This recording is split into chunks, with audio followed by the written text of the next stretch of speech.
పుస్తక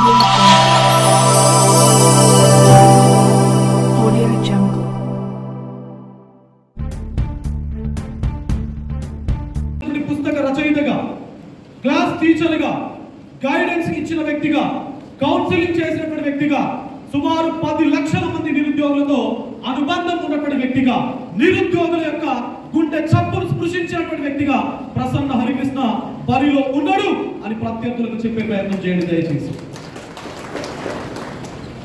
మీరందరూ ఒక 7-8 నెలల క్రితం తెలంగాణ రాష్ట్ర ప్రభుత్వం అసెంబ్లీ వేదికగా ప్రకటించినటువంటి జాబ్ క్యాలెండర్ కి సంబంధించిన అంశము మీరు సోషల్ మీడియాలో కూడా చదువుంటారు, చూసుంటారు.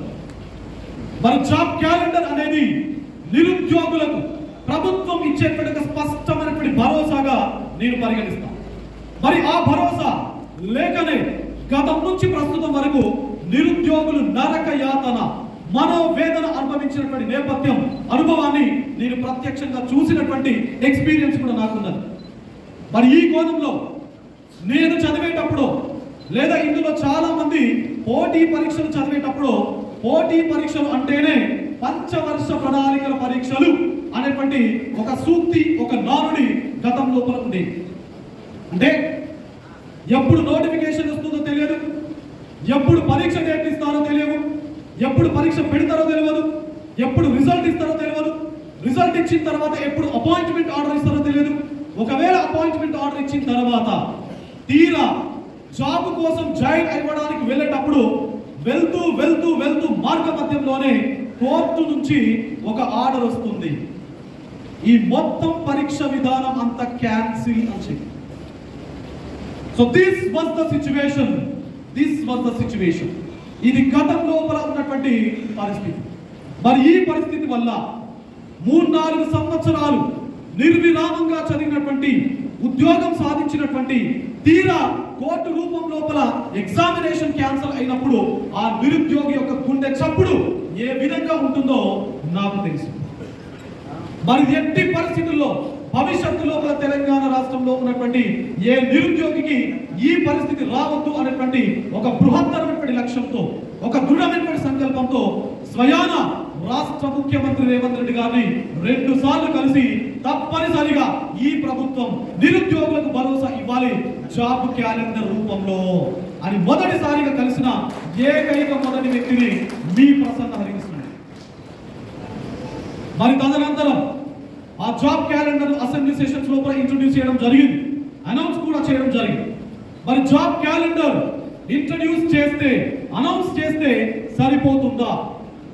మరి అందులోపల ఏ నెలలో ఏ నోటిఫికేషన్స్ ఇస్తున్నారు, ఎప్పుడు ఎగ్జామ్ పెడుతున్నారు అనే దానికి సంబంధించిన స్కెడ్యూల్ జాబ్ క్యాలెండర్ లోపల మెన్షన్ చేయడం జరిగింది.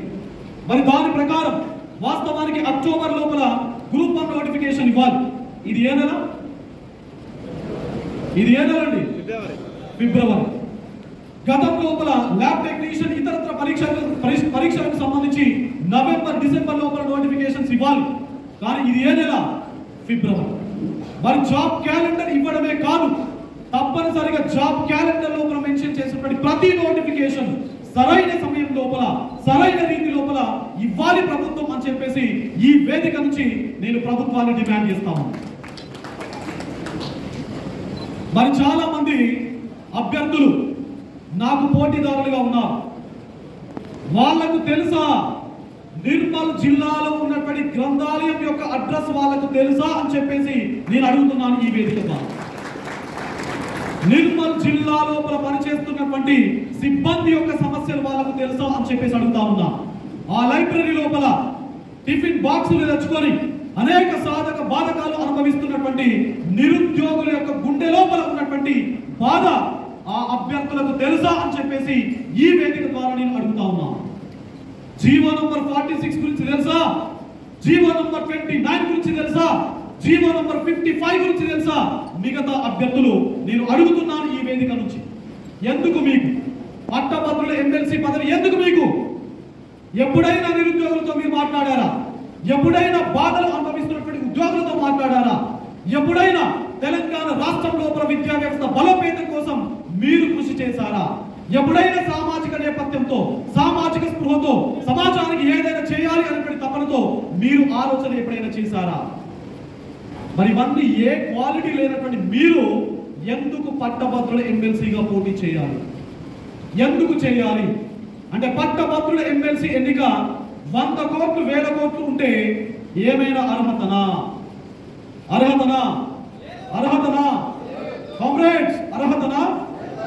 మరి ఏంటి అసలు పట్టభద్రుల ఎమ్మెల్సీ ఎన్నిక? The chief architect of Indian constitution, భారత రాజ్యాంగ రూపశిల్పి బాబాసాహెబ్ అంబేద్కర్ గారు భారత రాజ్యాంగం లోపల ఆర్టికల్ 169 లో చాలా క్లియర్ కట్ గా మెన్షన్ చేయడం జరిగింది. ఏం చెప్తుంది ఆర్టికల్ 169 అంటే ఒక రాష్ట్రం లోపల శాసన మండలి వ్యవస్థ ఏర్పాటుని గురించి మాట్లాడుతూ ఉంటారు. మరి ఆల్రెడీ అసెంబ్లీ ఉంటుంది కదా, ప్రతి 5 సంవత్సరాలకు ఒకసారి మనం ఓటు వేసి ఎమ్మెల్యేలను గెలిపించి శాసనసభకు పంపిస్తాం కదా, మరి ఎందుకు శాసన మండలి అన్నప్పుడు బాబాసాహెబ్ గారు చాలా స్పష్టంగా ఒక మాట చెప్పారు. మనం పంపించేటువంటి అసెంబ్లీకి పంపించేటువంటి ఎమ్మెల్యేలు ఎవరైతే ఉన్నారో వారు చదువుకున్న వాళ్ళు కావచ్చు, చదువు లేని వాళ్ళు కావచ్చు, పారిశ్రామికవేత్తలు కావచ్చు, కార్పొరేట్ శక్తులు కావచ్చు. మరి వాళ్ళు ఒకవేళ శాసనసభలో ఉంటే వాళ్ళ స్వలాభం కోసం ఏదైనా బిల్లును తయారు చేస్తే, ఏదైనా చట్టాన్ని తయారు చేస్తే, ఏదైనా విధానాన్ని తయారు చేస్తే ఇది ప్రజలకు ఉపయోగకరము కాదు, ఇది సరైంది కాదు అని చెక్ పెట్టే ఒక మేధావుల సభ, ఒక పెద్దల సభనే శాసన మండలి అని చెప్పి బాబాసాహెబ్ గారు చెప్పారు. మరి ఆ స్ఫూర్తిని, ఆ స్పిరిట్ ను కొనసాగించడం కోసం ఈ రోజు మీ సోదరుడు చదువు లేని వాళ్ళు కావచ్చు, పారిశ్రామికవేత్తలు కావచ్చు, కార్పొరేట్ శక్తులు కావచ్చు, మరి వాళ్ళు ఒకవేళ శాసనసభలో ఉంటే వాళ్ళ స్వలాభం కోసం ఏదైనా బిల్లును తయారు చేస్తే, ఏదైనా చట్టాన్ని తయారు చేస్తే, ఏదైనా విధానాన్ని తయారు చేస్తే ఇది ప్రజలకు ఉపయోగకరం కాదు, ఇది సరైంది కాదు అని చెక్ పెట్టే ఒక మేధావుల సభ, ఒక పెద్దల సభనే శాసన మండలి అని చెప్పి బాబాసాహెబ్ గారు చెప్పారు. మరి ఆ స్ఫూర్తిని, ఆ స్పిరిట్ ను కొనసాగించడం కోసం ఈ రోజు మీ సోదరుడు ప్రసన్న హరికృష్ణ మీ ముందు నిలబడి ఆ స్ఫూర్తిని కొనసాగించడం లోపల మీ యొక్క సహాయ సహకారాలు, మీ యొక్క మద్దతు, మీ యొక్క ఆశీర్వాదం కావాలి అని చెప్పేసి శిరస్సు వంచి నమస్కరించి మీ అందరినీ కూడా అడుగుతా ఉన్నాడు. మరి ఏంటి, what is the spirit of the legislative council? అసలు ఏంటి ఆ స్ఫూర్తి? ఏం చెప్తుంది అంటే శాసన మండలి లోపల ఉండేటువంటి ఎమ్మెల్సీ అనేటువంటి పదవి వివిధ రకాల రంగాల లోపల పనిచేసేటువంటి నిష్ణాతులు ఎవరైతే ఉన్నారో వాళ్ళు శాసన మండలి లోపల కనుక ఉంటే ప్రభుత్వానికి ఎప్పటికప్పుడు ఒక నిర్మాణాత్మకమైనటువంటి రీతి లోపల సలహాలు సూచనలు ఇస్తారు అని చెప్పేసే ఉద్దేశంతో ఈ శాసన మండలి వ్యవస్థ ఏర్పాటైంది. దానిలో భాగంగానే టీచర్ల సమస్యలు తెలిసినటువంటి వ్యక్తి టీచర్ ఎమ్మెల్సీగా శాసన మండలిలో ఉంటాడు. స్థానిక సంస్థల సమస్యలు తెలిసినటువంటి వ్యక్తి లోకల్ బాడీ ఎమ్మెల్సీగా శాసన మండలిలో ఉంటాడు. ఇన్ ద సేమ్ మేనర్ పట్టభద్రుల యొక్క సమస్యలు తెలిసినటువంటి వ్యక్తి పట్టభద్రుల ఎమ్మెల్సీగా శాసన మండలి లోపల ఉంటాడు. పూర్తి ఎట్టుపోయింది. మనకు 4 సార్లు ఎన్నికలు జరిగాయి పట్టభద్రుల ఎమ్మెల్సీకి సంబంధించి.